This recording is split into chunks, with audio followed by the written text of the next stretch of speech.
सुप्रभातम। मैं पानसिक district PPSDMIC नानागढ़, कक्षा सप्तम, विषय हिंदी। बसंत में प्रकरण है शाम एक किसान। यानी अब प्रस्तुत पद्यांश हमारी पाठ्य पुस्तक बसंत भाग 2 से संकलित है। बसंत भाग 2 यानी शाम एक किसान नामक पाठ से लिया गया है और इसके लेखक हैं आपके सर्वेश्वर दयाल सक्सेना। अब इसमें लेखक जाड़े की एक प्राकृतिक शाम के दृश्य का वर्णन इस पाठ में करता है। अब इस कविता के माध्यम से जो प्राकृतिक दृश्य है शाम का वर्णन लेखक यहाँ पे कर रहा है। यानी जैसे एक पहाड़ एक किसान की तरह यानी बैठा हुआ इसमें दिखाया गया है। अब कविता की जैसे पंक्तियां हैं, आकाश का साफा बांधकर सूरज की चिलम खींचता बैठा है पहाड़, घुटनों पर पड़ी है नदी चादर सी, पास ही बहक रही है पलाश के जंगल की अंगीठी।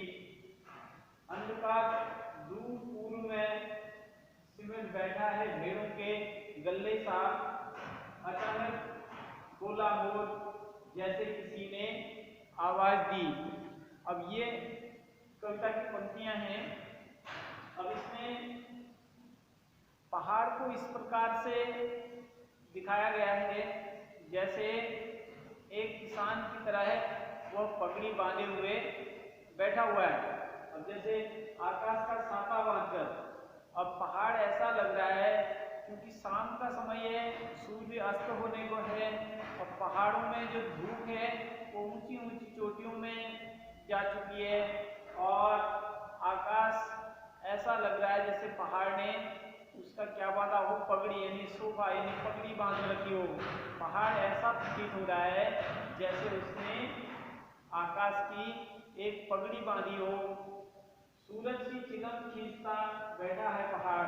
अब सूरज की चिलम खींचता का अर्थ है यहाँ पे जैसे सूर्य की जो रोशनी है उसको वो यानी उस धूप को ले रहा है, यानी सूर्य किरणों की धूप को पहाड़ जैसे धूप ले रहा हो, यानी सूरज की चिलम खींचता बैठा है पहाड़, यानी सूर्य की रोशनी में वो धूप सेकते हुए नजर आ रहा है। घुटनों पर पड़ी है नदी चादर सी, और पहाड़ के नीचे जो नदियां हैं वो नदियां ऐसे प्रतीत हो रही हैं जैसे घुटनों के नीचे वो नदियां चादर की तरह जैसे बिखरी हुई हैं, ऐसी प्रतीत हो रही हैं। पास ही बहक रही पलाश के जंगल की अंगीठी, और उसी के पास में जंगल भी उसको दिखाई दे रहा है और जंगल ऐसा लग रहा है जैसे उसमें आग की अंगीठी जली हुई हो, ऐसा प्रतीत हो रहा है। अंधकार दूर पूर्व में यानी अंधेरा होने को है, यानी पूरब में अंधेरा होने को है, सिमटा बैठा है भेड़ों के गल्ले सा। अंधेरा ऐसे प्रतीत हो रहा है जैसे उसने, अब जिस प्रकार सारी भेड़ें अंधेरे होते ही वो घर की तरफ इकट्ठी हो जाती हैं, ऐसे ही अंधेरा ऐसा लग रहा है जैसे उसने पूरे अंधकार को भेड़ों के गल्ले के समान यानी भेड़ों के झुंड के समान उसको जो है समेट रखा है, ऐसा प्रतीत हो रहा है। अचानक बोला मोर जैसे किसी ने आवाज दी।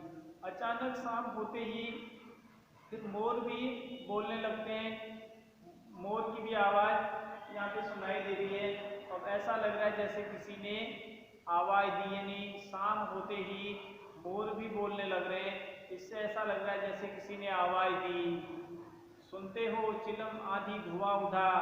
और वो आवाज ऐसी लग रही है जैसे चिलम आधी धुआं उठा।